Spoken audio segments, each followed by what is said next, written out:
At what point should President Obama really start worrying about his low approval ratings? Will he have trouble with Hispanic voters? I'm Frank Newport, Gallup Editor-in-Chief. I'm Susan Page, Washington Bureau Chief of USA Today. And this is Election Matters.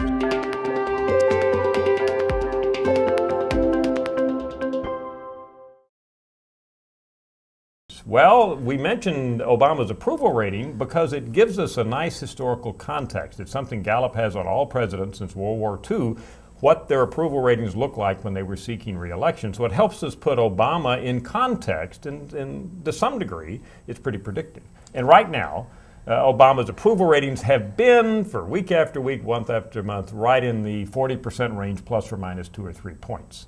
And the White House political people say that's not the worst of any president. It's not the worst of any president who's gotten reelected. But there does seem to be a point where the approval rating really starts to matter, where you have to start getting an approval rating that climbs up to that 50% mark, or you are really going to be in trouble for a second term. Absolutely. And I think we can put up a chart here, Susan, where we plotted the approval ratings of some of the presidents who sought re-election in recent years, all the way through the year before the election, going into the election itself. And if you look at that chart, it really looks like there's a lot of moving around, particularly with the two Bushes, because both of them had such high approval ratings early in their first terms because of the Persian Gulf War and then because of 9/11.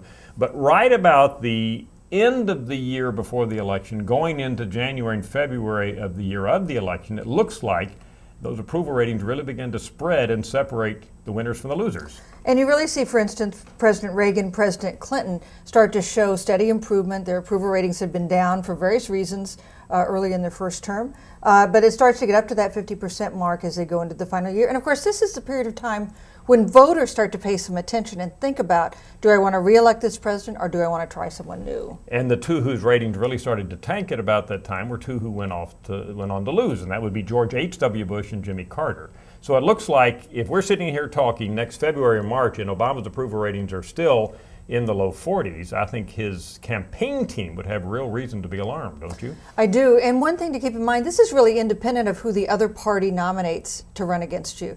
In some ways, an election's a choice, but in some ways, a re-election contest is a referendum on the incumbent who has the job. Oh, absolutely. Yeah, there can be exceptions. Of course, the nominee will matter, but boy, Obama's approval ratings, based on history, need to be closer to 50% for him to win election.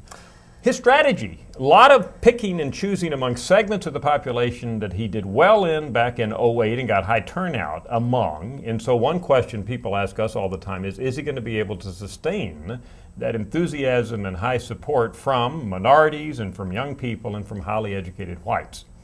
That's true. And the issue is not only if they are inclined to support Obama, do they care enough about it to get up and go to the polls? We know that some voters are very reliable voters. They're going to go every election day. But a lot of the coalition that President Obama put together to win in 2008 are not such reliable voters like Hispanics and young people. Yeah, absolutely. We talked about it, I think, a few weeks ago. Enthusiasm already looks higher among Republicans than it does among Democrats. So he's already going to have a problem there, it looks like, with turnout. Also, our data show, we looked at it, Susan, very carefully, that he's losing on a relative basis among Hispanics, which is not good news, and also from very high-income voters, which, of course, has been a constituency for a Democratic president. The wealthy Hollywood types is what I think that go out and give money. But among Hispanics, he's on a relative basis losing not just enthusiasm, but absolute support, and that could be a real problem in certain states. A real problem in some states, a real problem for the Democratic Party generally. They've been counting on Hispanics, the nation's fastest growing ethnic group, to be part of the base of the new Democratic Party,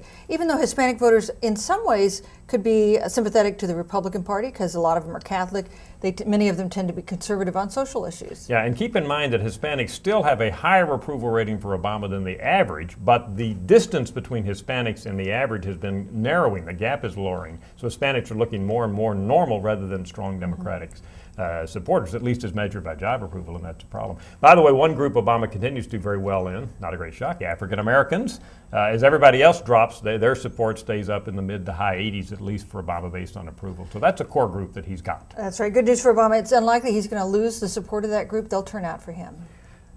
The primary season Lots of, every year it looks like, of course you follow this closely, there's all kinds of ups and downs about when the primaries are going to be held and what difference that's going to make. And they were trying, weren't they, this year to push them back into a more reasonable schedule, and that's all blown up. That's right, trying unsuccessfully to have a calendar that starts a little later. So once again, we'll have a calendar that starts early, and that tends to benefit candidates who have some money, who have an organization in place. In this field, that would be Mitt Romney. The Iowa will always go first, regardless, right? Yes. I mean, even if it's right now in October, they're going to go first. I believe it's in the Constitution.